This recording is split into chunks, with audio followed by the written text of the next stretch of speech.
Hello বন্ধুরা, wbporashona.com চ্যানেলে সবাইকে স্বাগত। আজ আমরা অষ্টম শ্রেণীর বাংলার পরবাসী কবিতার একটি গুরুত্বপূর্ণ প্রশ্নের উত্তর তোমাদের সাথে আলোচনা করব। তবে শুরুতেই জানিয়ে রাখতে চাই, wbporashona.com বাংলার প্রথম ডিজিটাল প্রশ্ন উত্তর সহায়িকা। পাঠ্য বিষয়ের বিভিন্ন প্রশ্নের উত্তর আলোচনা তোমরা যদি বিনামূল্যে পড়তে চাও তবে এখনই ভিজিট করো আমাদের ওয়েবসাইট wbporashona.com-এ। লিংক ডেসক্রিপশন বক্সে দেওয়া রয়েছে।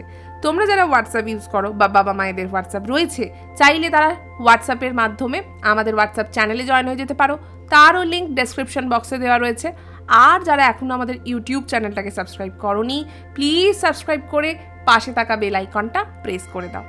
আর দেরি করব না, শুরু করে দিচ্ছি আজকের মূল আলোচনা। পরবাসী কবিতার সারাংশ আলোচনা করো। খুব ইম্পর্টেন্ট, প্রতি পর্বেই আমি এই কথাটা বলছি। এই ধরনের প্রশ্নের উত্তর ভালোভাবে বুঝলে তবেই কিন্তু তোমরা যে কোনো বাংলা থেকে বড় প্রশ্নের উত্তর লিখতে পারবে। তাই প্রথম থেকে শেষ অবধি খুব ভালো করে মন দিয়ে শুনে বুঝে নেবে, কোথাও স্কিপ করবে না। পরবাসী কবিতার সারাংশ আমরা ভালোভাবে তোমাদেরকে বোঝাবো, কিন্তু তার জন্য আমরা কয়েকটা পয়েন্টে এই পুরো ব্যাপারটাকে ভাগ করে নিয়েছি। প্রথম হচ্ছে প্রকৃতির রূপ বর্ণনা। কবিতার শুরুতে কবি প্রকৃতির এক মায়াবী ও প্রাণবন্ত রূপ তুলে ধরেছেন।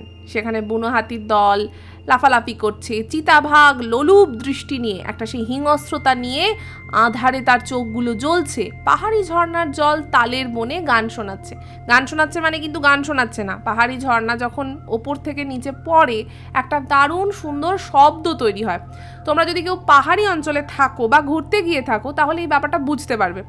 প্রকৃতি এখানে তার নিজস্ব ছন্দে এবং সজীবতায় উদ্ভাসিত। আমরা যেখানে বাস করি চারিপাশে কি দেখি? ইট কাঠ পাথরের জঙ্গল। যারা গ্রামে থাকো তারা কি দেখো? প্রচুর ঘর বাড়ি, চাষের ক্ষেত, এইসব দেখো। প্রকৃতি সেখানে কিন্তু কমে গেছে বা হারিয়েই গেছে। কিন্তু প্রকৃতি কিন্তু একসময় এই সম্পূর্ণ জায়গাটাকেই অধিষ্ঠান করে থাকতো। আমরা কি করেছি? নিজেদের প্রয়োজনে একটার পর একটা গাছ কেটেছি, পুকুর বুঝিয়েছি, নিজেদের মতো করে নিজেরা একটা সুন্দর স্মার্ট সিটি বা স্মার্ট শহর তৈরি করেছি। খুব কমফোর্ট আছে সেখানে, প্রচুর আরাম আছে। প্রত্যেকটা ঘরে মোটামুটি এসি ঝুলছে, এসি না থাকুক ফ্যান চলছে, কুলার চলছে। এই যে এত আরাম, কিন্তু এর মধ্যে কে নেই জানো? প্রকৃতি। কোথাও সবুজ দেখা যায় না, সেই অর্থে পাখির ডাক শোনা যায় না, আশেপাশে কোনো পুকুর দেখা যায় না, যেটা হয়তো তোমরা আজকালকার দিনে যারা শহরে বড় হচ্ছ তারা তো খুবই আনফর্চুনেট। এই ব্যাপারটাতে কিছুই সেভাবে চোখে পড়ে না তোমাদের দু একজনের বাদ দিয়ে। আর গ্রামে যারা থাকো তারা এখনো অবধি টুকটাক কিছু দেখছো, কিন্তু কতদিন এগুলো থাকবে সেটাও একটা বড় প্রশ্ন। তাহলে প্রকৃতির যেখানে একটা বেশ ফ্রিডাম আছে, প্রকৃতিকে আমরা ফ্রিডাম দিচ্ছি, যাই হোক শুনতে একটু অদ্ভুত লাগছে, কিন্তু হ্যাঁ আমরাই দিচ্ছি। সেই ফ্রিডাম কি কোথায় রয়েছে? যেখানে উত্তাল জল, সুন্দরভাবে জন্তু জানোয়াররা ঘুরে বেড়াচ্ছে, খেলে বেড়াচ্ছে, তারা নিজেদের মতো শিকার করছে, নিজেদের জীবনযাপন করছে, সেটাই হচ্ছে অরিজিনাল প্রকৃতি। এইবার সভ্যতার আগ্রাসন ও বিনাশ। পরেই কবি কি দেখাচ্ছেন? মানুষের লোভ। একটু আগেই বললাম আমরা আরো কমফোর্ট চাই, আরো সুন্দর জীবন, আরো সুন্দর, আরো ঝাঁচকচকে একটা গাড়ি চাই, আরো ঝাঁচকচকে একটা বাড়ি চাই। এই সবের চক্করে কি হচ্ছে? চারিদিকে দূষণ, প্লাস্টিকের মাত্রাতিরিক্ত ব্যবহার। এই যে আগেকার দিনে আমরা চটের থলে দেখতাম, আমাদের বাবারা, তাদের বাবারা সকলে কি করতেন, কি ব্যবহার করতেন? চটের থলে বা খবরের কাগজ দিয়ে তৈরি ঠোঙা, অর্থাৎ যেটা সম্পূর্ণভাবে প্রকৃতিতে মিশে যাবে। কিন্তু এখন আমরা কি করছি? যেখানে যাচ্ছি, শপিং মলে বলো, আশেপাশে ছোটোখাটো দোকানে বলো, সব জায়গায় আমরা কি পাচ্ছি? প্লাস্টিক। যা খাচ্ছি, যা কিনছি সবই প্লাস্টিকের প্যাকেটে আমরা বাড়িতে নিয়ে আসছি। এবার এগুলো কোথায় যাচ্ছে?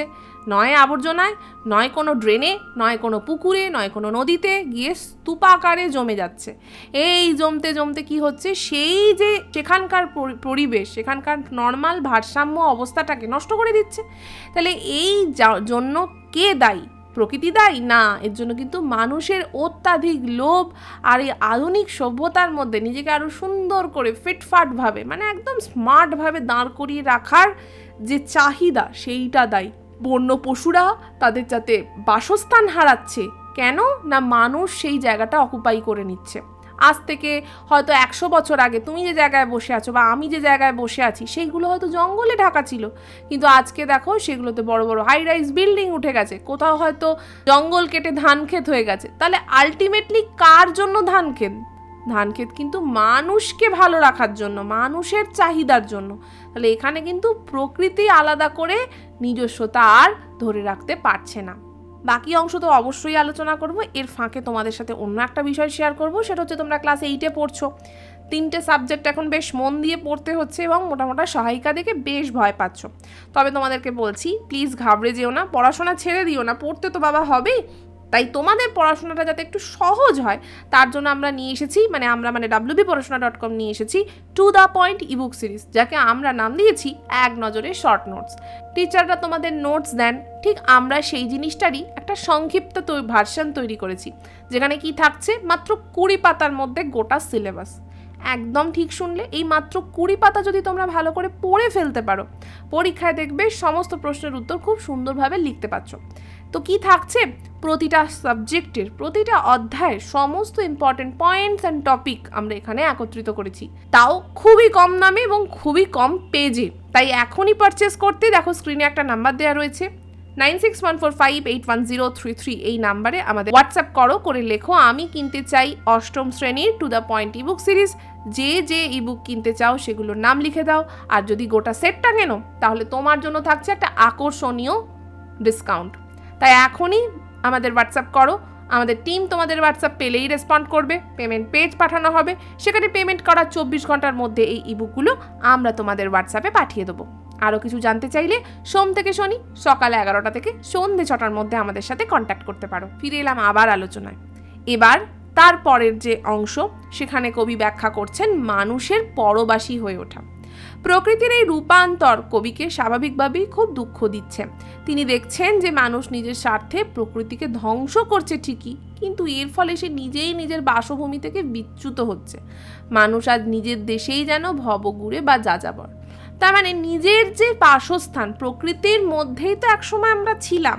যে ইতিহাস আমরা ছোটবেলা থেকে পড়েছি সেখানে কি দেখেছি, মানুষ একটা সময় কিন্তু সভ্যতার একদম আদিম সময়ে মানুষ কি ছিল, গুহাবাসী, প্রকৃতির মাঝখানে সে থাকতো, সে জীবজন্তু থেকে তার নিজের খাদ্য রসদ জোগাড় করত, সে নিজেকে তার প্রকৃতির যে সমস্ত ভয়ের জায়গা রয়েছে সেখান থেকে আড়াল করত। তাহলে আমরা অ্যাকচুয়ালি প্রকৃতিরই সন্তান, চারপাশে যে সমস্ত আমরা প্রাণী দেখি তাদের মতোই আমরা ছিলাম। কিন্তু আমাদের প্রকৃতি অনেক বেশি বুদ্ধি দিয়েছে, অনেক বেশি সাহস দিয়েছে, তাই আমরা সেগুলোকে কাজে লাগিয়ে এগিয়ে যেতে পেরেছি।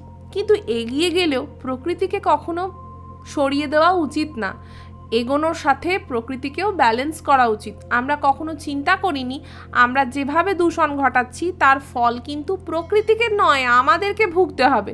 মাঝে মাঝে বিভিন্ন জায়গায় আমরা এখন খরা দেখি, অতিবৃষ্টি দেখি, সব জায়গায় একটা চরম ভাবাপন্ন ওয়েদার। এটা কিন্তু আগেকার দিনে শুধুমাত্র মরু অঞ্চলে দেখা যেত, এই আজকালকার দিনে পশ্চিমবঙ্গেও দেখি যখন বৃষ্টি হচ্ছে তো এমন বৃষ্টি হচ্ছে সব ভাসিয়ে দিচ্ছে, আবার যখন বৃষ্টি হচ্ছে না তো খরা, মানে এমন গরম যে মনে হচ্ছে যেন একদম ভাজা হচ্ছে গরমে। তাহলে এই যে চরম ভাবাপন্ন ওয়েদার, আস্তে আস্তে প্রকৃতি কিন্তু আমাদের ওপর শোধ তুলছে। প্রকৃতির সাথে নয়, আমরা আমাদের সাথেই যেন মজা করে ফেলছি।